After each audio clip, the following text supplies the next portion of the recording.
Apa kabar FJF Surabaya? Thank you Pastor Bobby, thank you Pastor Raymond, thank you Pastor Rina dan semua pastoral team yang memberi kesempatan buat saya berada di tengah-tengah saudara semuanya ya. Silakan duduk Bapak Ibu sekalian, thank you. Nah, hari ini kita mau belajar dari firman Tuhan, satu topik yang mungkin bukan favorit kita, yaitu tentang ketaatan. Coba katakan ketaatan dulu. Dan kita akan belajar dari satu perikop di Alkitab yang mungkin juga jarang dikhotbahkan. Ya, saya ingin mengawali dengan kisah para rasul, pasal yang kelima, ayat yang pertama. Dikatakan ada seorang yang bernama Ananias, ia beserta istrinya Safira menjual sebidang tanah. Ayat kedua, dengan setahu istrinya, ia menahan sebagian dari hasil penjualan itu dan sebagian lain dibawa dan diletakkannya di depan rasul-rasul. Ayat 3, tetapi Petrus berkata, Ananias, mengapa hatimu dikuasai iblis sehingga engkau mendustai Roh Kudus dan menahan sebagian dari hasil penjualan tanah itu? Selama tanah itu tidak dijual, bukankah itu tetap kepunyaanmu, dan setelah dijual, bukankah hasilnya itu tetap dalam kuasamu? Mengapa engkau merencanakan perbuatan itu di dalam hatimu? Engkau bukan mendustai manusia tetapi mendustai Allah. Ayat kelima, ketika mendengar perkataan itu, rebahlah Ananias dan putuslah nyawanya. Maka sangat ketakutanlah semua orang yang mendengar hal itu. Ayat 6, lalu datanglah beberapa orang muda, mereka mengapani mayat itu dan mengusungnya keluar dan pergi menguburnya. Ayat 7, kira-kira 3 jam kemudian masuklah istri Ananias, tetapi ia tidak tahu apa yang telah terjadi. Kata Petrus kepadanya, katakanlah kepadaku dengan harga sekiankah tanah itu kamu jual? Jawab perempuan itu, betul, sekian. Kata Petrus, mengapa kamu berdua bersepakat untuk mencobai roh Tuhan? Lihatlah orang-orang yang baru mengubur suamimu berdiri di depan pintu dan mereka akan mengusung engkau juga keluar. Ayat 10, lalu rebahlah perempuan itu, seketika itu juga di depan kaki Petrus, putuslah nyawanya. Ketika orang-orang muda itu masuk, mereka mendapati dia sudah mati, lalu mereka mengusungnya keluar dan menguburnya di samping suaminya. Maka sangat ketakutanlah seluruh jemaat dan semua orang yang mendengar tentang hal itu. Bapak Ibu Saudara, sesungguhnya kekristenan itu adalah sebuah perjalanan. Yaitu perjalanan di dalam ketaatan kita dengan Tuhan. Katakan amin. Ya, seperti ketika Tuhan berkata kepada Yosua, Yosua, sekaranglah eranya kamu memimpin bangsa Israel melakukan perjalanan menyeberang sungai Yordan, masuk ke tanah perjanjian. Dan pesan Tuhan mengatakan, seorang pun tidak akan dapat bertahan menghadapi engkau. Seperti aku menyertai Musa, demikianlah aku menyertai engkau. Aku tidak akan membiarkan engkau dan aku tidak akan meninggalkan engkau. Tetapi Tuhan berpesan kepada Yosua, Yosua, tetapi di dalam perjalanan ini jangan menyimpang ke kanan atau ke kiri. Mengapa demikian? Tuhan mengatakan sebab dengan demikian perjalananmu akan berhasil dan engkau akan beruntung. Tema kita bulan ini adalah en route, artinya kita ini sedang di dalam perjalanan. Dan hari ini kita mau belajar bagaimana kita bisa berjalan di dalam ketaatan. Dalam kehidupan kita mengikut Tuhan, supaya kita tidak menyimpang ke kanan, supaya kita tidak menyimpang ke kiri, kita selalu ada di jalan Tuhan. Dan supaya setiap kehidupan Anda berhasil, dan yang mau berhasil katakan amin. Nah, sebelumnya sekali lagi kita datang kepada Tuhan di dalam doa. Yuk Tuhan Yesus, pagi hari ini kami membuka hati kami untuk Tuhan bicara. Secara khusus Tuhan, Engkau deal dengan setiap hati kami. Ketika Tuhan menemukan ada ketidaktaatan, ketika Tuhan menemukan ada celah di dalam hati kami Tuhan, biar saat ini dimanapun kami berada, baik yang mengikuti ibadah secara onsite maupun yang mengikuti ibadah secara online, Tuhan bicara dalam kehidupan kami supaya kami boleh berubah Tuhan. Ada sesuatu karya ilahi yang Tuhan kerjakan di dalam hidup kami. Terima kasih Tuhan, speak to us, bicara buat kami. Hanya di dalam nama Tuhan Yesus kami berdoa. Amin. Ada 3 hal yang kita mau belajar bersama-sama Bapak Ibu, saudara-saudara sekalian. Yang pertama, yuk kita belajar hidup dengan motivasi yang tulus ya. Belajar hidup dengan motivasi yang tulus. Kalau kita kembali kepada Kisah Para Rasul 5 ayat yang pertama tadi, dikatakan ada orang yang bernama Ananias, ia beserta istrinya menjual sebidang tanah. Ya, dengan keputusan mereka sendiri. Lalu dikatakan dengan setahu istrinya, ia menahan sebagian dari hasil penjualan itu dan sebagian lain dibawa dan diletakkannya di depan rasul-rasul. Tetapi kemudian ketika Petrus bertanya kepada Ananias, Ananias, mengapa hatimu dikuasai iblis? Ya, mengapa engkau hanya menyerahkan sebagian dari hasil penjualan tanah itu? Ayat 4 mengatakan begini, selama tanah itu tidak dijual, saudara perhatikan supaya enggak salah mengerti, bukankah itu tetap kepunyaanmu? Artinya tidak ada yang memaksa mereka menjual tanah itu. Dan setelah dijual, bukankah uangnya juga tetap ada di dalam kuasamu? Tidak ada yang memaksa mereka harus menyerahkan seluruh hasil penjualan tanah itu kepada para rasul. Ya, jadi persoalannya di sini Bapak Ibu Saudara, bukan apakah mereka memberikan hasil penjualan tanah itu atau bukan atau tidak, tetapi karena mereka berbohong. Mereka mengatakan bahwa ini adalah hasil seluruh penjualan tanah yang sebenarnya bukan. Ingat sekali lagi, tidak ada yang memaksa mereka untuk menjual tanah itu. Dan juga setelah tanah itu dijual juga tidak ada yang mengharuskan mereka menyerahkan seluruh hasil penjualan tanah itu. Sekali lagi, masalahnya bukan apakah mereka memberikan persembahan atau tidak. Di gereja ini juga enggak pernah ngecek apakah Anda memberikan persembahan atau tidak. Saudara, atau berapa yang mereka persembahkan? Kita juga nggak pernah mencek apakah berapa yang Anda persembahkan. Persoalannya karena adalah mereka berdusta. Alkitab mengatakan engkau bukan hanya mendustai manusia, tetapi mendustai Allah. Nah, yang pertama kita bisa belajar tentang ketaatan, bahwa ketaatan itu tidak ada tingkatannya. Ananias dan Safira bersepakat, yuk kita berikan 50% saja. Tapi kalau ditanya oleh Petrus, kamu harus mengatakan bahwa ini adalah 100%.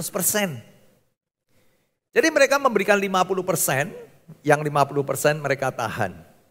Dan mereka mengaku kepada Petrus dan para rasul bahwa itu adalah semua hasil penjualan tanah mereka.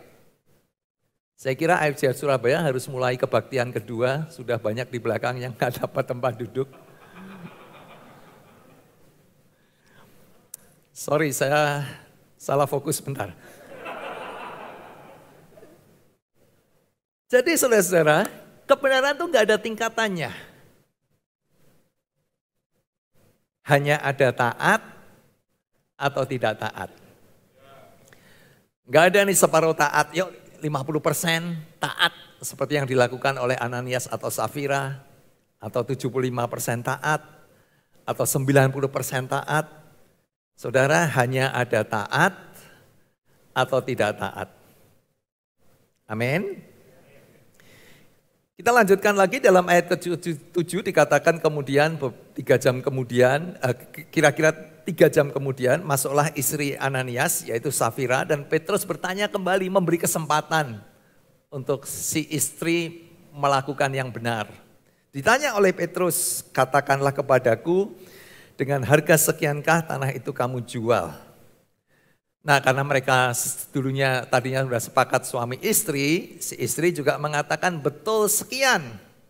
Kata Petrus, mengapa kamu berdua sepakat mencobai roh Tuhan? Ya.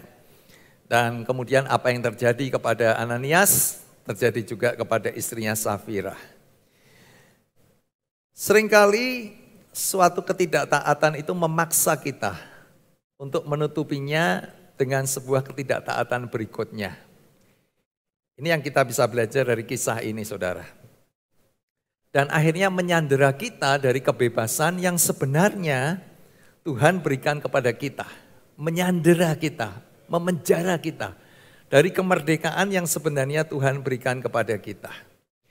Saudara, kalau kita kembali kepada kisah penciptaan, ya salah satu anugerah yang Tuhan berikan kepada manusia adalah kebebasan atau kemerdekaan untuk memilih. Mengapa Tuhan memberikan kepada manusia kemerdekaan untuk memilih? Karena Tuhan mau ketaatan kita itu bukan karena keterpaksaan, tetapi karena sebuah keputusan. Karena itu Tuhan memberikan kemerdekaan supaya kita bisa memilih apakah kita mau taat kepada Tuhan atau tidak, bukan karena kita terpaksa, tapi oleh karena keputusan kita. Tetapi kita belajar dari kisah Ananias dan Safira tadi, seringkali suatu ketidaktaatan itu menyandera kita sehingga kita kehilangan kemerdekaan yang Tuhan berikan itu dan terpaksa menutupi suatu ketidaktaatan dengan ketidaktaatan berikutnya. Bahkan seringkali harus membuat atau melakukan kebohongan yang lebih besar. Dan akhirnya membuat kita masuk dalam suatu jebakan yang membuat kita sulit keluar dari penjara atau dari jebakan itu. Nah Bapak Ibu Saudara, kalau kita kembali kepada kisah Ananias dan Safira, sebenarnya kita tidak tahu mengapa mereka melakukan hal itu. Ya, maksudnya kenapa sih mereka ini sampai harus berbohong? Ingat, tidak ada yang memaksa mereka menjual tanah itu. Tidak ada yang memaksa mereka harus menyerahkan seluruh hasil penjualan tanah itu. Ingat ya, tanah itu sebelum dijual juga milik mereka. Setelah dijual, Alkitab mengatakan tetap di dalam kuasamu, kamu punya kemerdekaan. Berapa yang mau kamu berikan kepada, kamu persembahkan, dan tidak ada yang memaksa mereka memberikan persembahan. Jadi kita nggak tahu alasan kenapa Ananias dan Safira melakukan itu. Nah, bisa saja mereka melakukan to impress others. Untuk impress para rasul misalkan. Wow, ini pasangan luar biasa, menjual tanahnya untuk pembangunan gereja, misalkan demikian saudara. Ya, dan wow, pasangan ini luar biasa, ketika mereka menjual tanahnya, mereka menyerahkan seluruh hasilnya untuk pekerjaan Tuhan. Luar biasa sekali. Seandainya seluruh IJF Jemaat IJF Surabaya melakukan itu, wow begitu saudara. Nggak ada yang tepuk tangan di sini. Tapi kadang-kadang manusia bisa menggunakan perbuatan baik untuk menutupi sesuatu yang mereka mau sembunyikan dari orang lain. Dan manusia bisa melakukan itu. Saudara, karena kita hanya bisa melihat apa yang ada di luar, saudara, dan manusia bisa melakukan itu, kita bisa mengelabui orang lain, mendustai semua orang, tapi kita tidak pernah bisa mendustai diri kita sendiri, dan kita tidak bisa mendustai Tuhan. Amin, saudara. Kita bisa mendustai orang lain, tetapi Tuhan bisa melihat jauh di dalam hati kita. Tadi saya katakan kita nggak tahu alasan kenapa Ananias dan Safira melakukan itu, saudara. Bisa saja mereka mau impress Tuhan. Bukan cuma mau impress manusia, tapi mereka mau impress Tuhan. Karena ada aja orang-orang yang punya pikiran, kalau saya memberikan persembahan kepada Tuhan,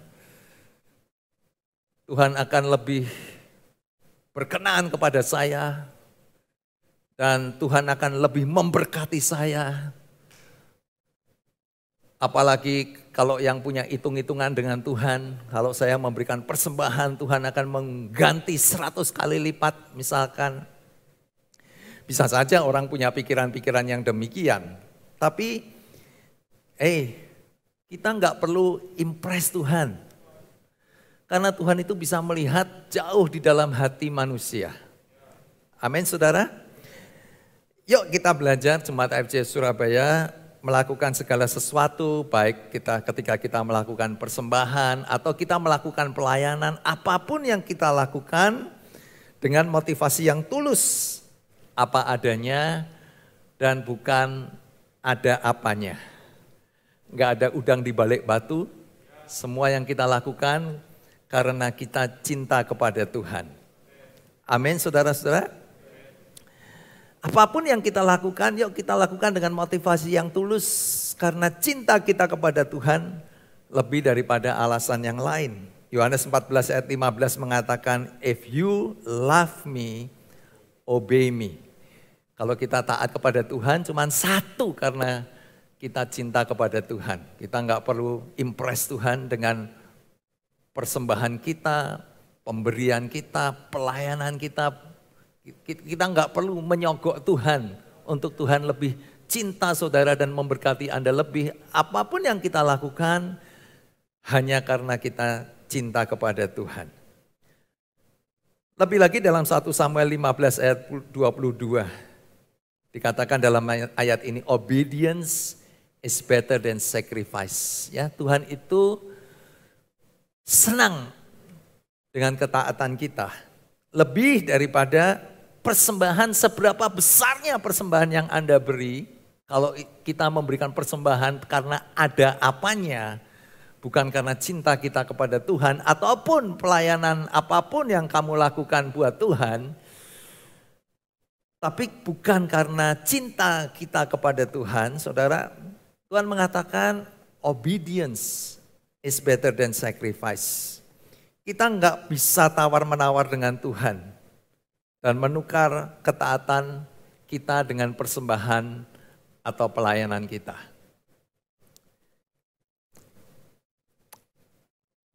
Yang kedua, jangan izinkan adanya celah di dalam hati kita. Kisah Para Rasul 5 ayat ketiga, saudara, Petrus berkata, Ananias, mengapa hatimu dikuasai iblis? Sehingga engkau mendustai Roh Kudus dan menahan sebagian dari hasil penjualan tanah itu. Saudara, hati yang dikuasai iblis ini enggak akan bisa terjadi dengan tiba-tiba. Hati yang dikuasai iblis oleh karena ada celah yang terbuka di hati kita. Dan kemudian dia masuk dan pelan-pelan tanpa kita sadari menguasai hati manusia atau hati seseorang. Apa itu celah? Celah itu adalah retakan yang seringkali kecil atau tidak terlihat, tapi bisa menjadi pintu masuk. Kalau ada celah di dalam hati kita, ya saudara, seringkali ini hal-hal kecil, ya, tapi kita memberi kesempatan untuk iblis masuk di dalam hati kita. Nah, kita belajar di sini bahwa hidup dalam ketaatan biasanya dimulai dari hal-hal kecil. Ya, hidup dalam ketidaktaatan, Hidup dalam ketidaktaatan itu biasanya dimulai dari hal-hal yang kecil. Ya, jarang orang melakukan kejahatan misalkan ya langsung kejahatan yang besar. Biasanya dimulai dari hal-hal yang kecil. Tapi kalau kita mau belajar hidup dalam ketaatan, juga harus dibiasakan dari hal-hal yang kecil. Amin, saudara. Setan itu punya strategi yang sama persis sejak dulu. Ya, sejak penciptaan sampai sekarang. Strateginya apa? Strateginya adalah supaya kita menyepelekan dosa. Ingat ya, ketika dia menggoda Hawa dan Adam untuk makan dari buah terlarang. Ya, sebenarnya mereka tahu kalau nanti kami makan buah itu kami akan mati. Lalu setan mengatakan enggak akan mati, enggak apa-apa. Nah, strateginya sampai hari ini masih sama, setan selalu berusaha untuk kita menyepelekan dosa. Dimulai dari hal yang kecil, dan ternyata memang enggak apa-apa. Lalu kita mulai berani melakukan yang lebih besar. Dan ternyata memang nggak apa-apa. Lalu kita mulai membiasakan menjadi bagian dari hidup kita. Tapi saudara, yang kita tidak sadar, lama-lama hati kita itu menjadi tumpul. Dan kita tidak lagi bisa mendengar Tuhan mau dealing dengan kita tentang hal ini. Dan lalu dikatakan hatimu dikuasai oleh iblis. Kita sedang bicara soal apa sih saudara? Kita soal berbicara tentang ada celah dalam hati kita. Celah itu apa? Retakan kecil yang mungkin orang lain gak bisa lihat dalam kehidupan kita. Tapi kalau kita izinkan itu dan kemudian menjadi kebiasaan saudara, akan membuat hati kita menjadi tumpul dan kemudian kita tidak lagi peka terhadap suara Tuhan. Nah, ada satu celah yang menurut saya sangat berbahaya, yaitu cinta uang. Kenapa celah ini sangat berbahaya dan kita semuanya saudara harus waspada kepada celah ini. Ada banyak celah lain dalam kehidupan kita. Ya, orang selalu biasanya berkata 3 ta itu ya. Harta, tahta, wanita. Tapi hari ini kita bicara satu saja yang menurut saya sangat berbahaya, yaitu cinta uang. Kenapa celah ini sangat berbahaya? 1 Timotius 6 ayat 10 mengatakan karena akar segala kejahatan ialah cinta uang. Oleh sebab memburu uanglah beberapa orang telah menyimpang dari iman dan menyiksa dirinya dengan berbagai-bagai duka. Tadi saya katakan ya, kenapa yang ini sangat berbahaya? Karena ini adalah akar dari semua kejahatan yang bisa dilakukan oleh manusia. Nah, saudara-saudara, karena ayat ini bicara tentang hati manusia, maka yang tahu hanya Anda dan Tuhan. Benar? Apakah hati kita dikuasai oleh cinta akan uang atau tidak? Hanya Anda dan Tuhan yang tahu. Apakah kita melakukan sesuatu oleh karena cinta uang atau tidak? Ya hanya Anda dan Tuhan yang tahu. Beberapa bulan atau beberapa minggu yang lalu kita mengalami keributan soal robot pembersih lantai sih.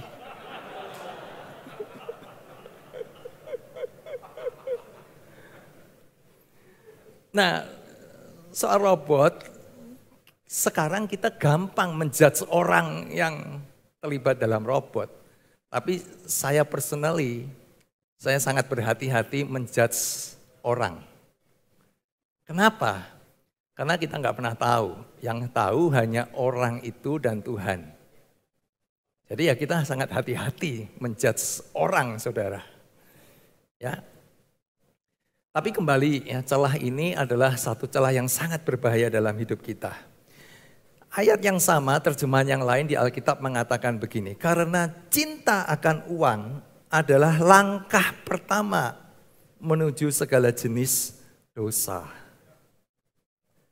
Terjemahan lain dalam bahasa Indonesia sehari-hari mengatakan ada sebagian orang yang mengejar uang sehingga mereka tidak lagi menuruti ajaran Kristen.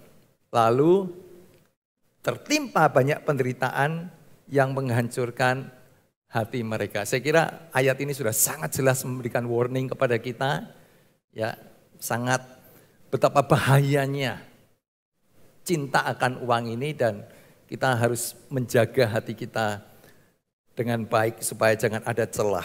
Ya, Amsal 4:23 akan mengatakan jagalah hatimu dengan segala kewaspadaan. Saudara ya, jaga hatimu dengan segala kewaspadaan, jangan izinkan ada celah. Karena kalau ada celah, lalu iblis akan memanfaatkan celah itu masuk dalam hati kita. Dan tanpa kita sadari hati kita dikuasai oleh iblis atau oleh cinta akan uang. Yang ketiga Bapak Ibu Saudara, apa yang kita bisa belajar tentang ketaatan dari perikop yang kita baca tadi? Ketaatan kepada Tuhan adalah untuk kebaikan kita. Yuk kita baca 3, 2, 1. Ketaatan kepada Tuhan adalah untuk kebaikan kita.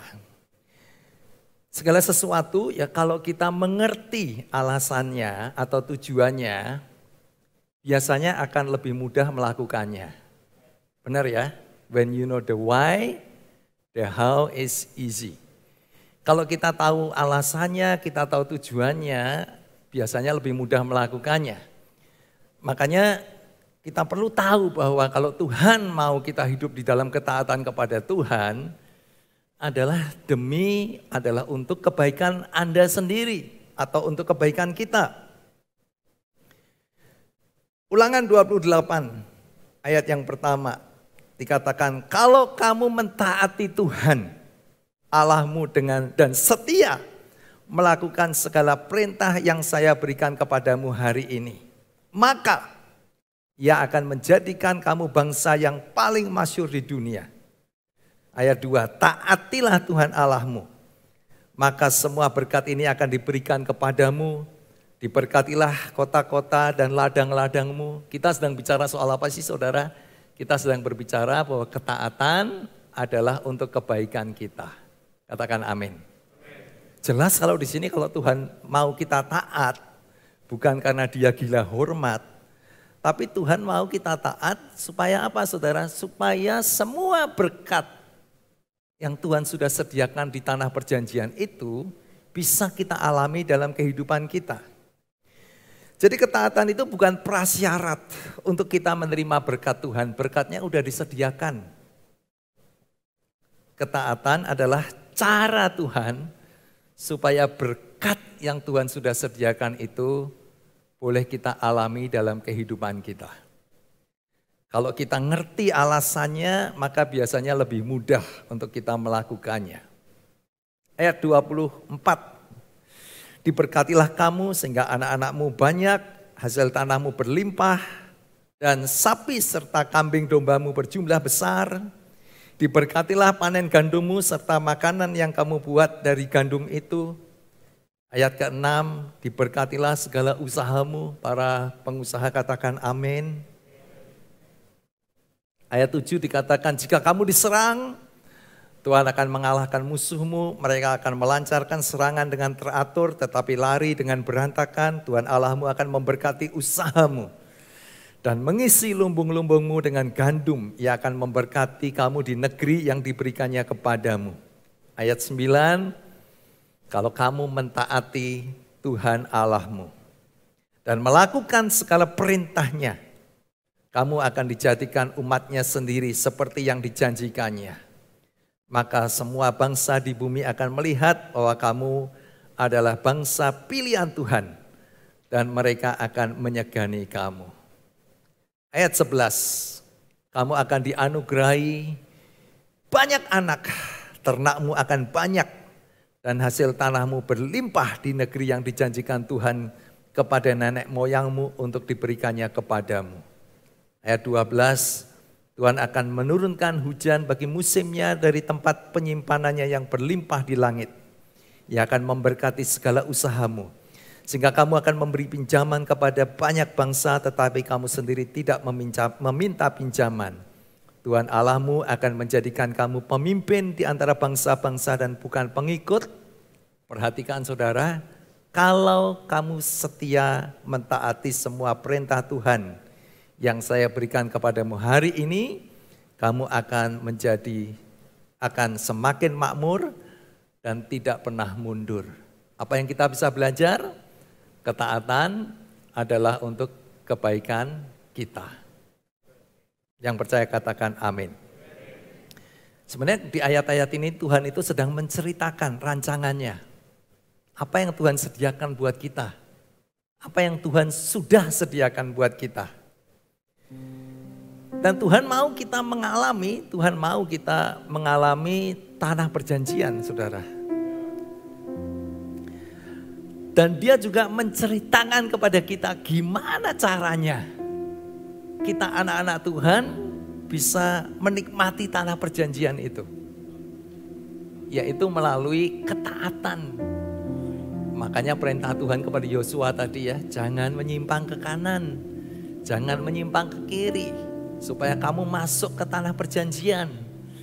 Dikatakan kalau kamu mentaati Tuhan Allahmu, maka semua yang menjadi rancangan Tuhan, berkat yang Tuhan sediakan, akan kamu alami dalam kehidupanmu.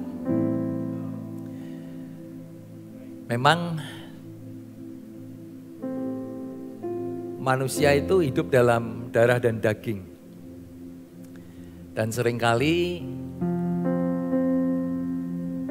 kita cenderung lebih mudah hidup dalam ketidaktaatan daripada hidup dalam ketaatan. Itu darah dan daging kita, saudara ya. Tapi hari ini kita belajar bahwa saudara, ketaatan itu adalah untuk kebaikan kita. Ketaatan bukan prasyarat untuk Tuhan, untuk kita menerima berkat Tuhan. Ketaatan adalah cara Tuhan untuk kita dapat mengalami berkat yang Tuhan sudah sediakan kepada kita, dan ketaatan itu adalah untuk kebaikan kita.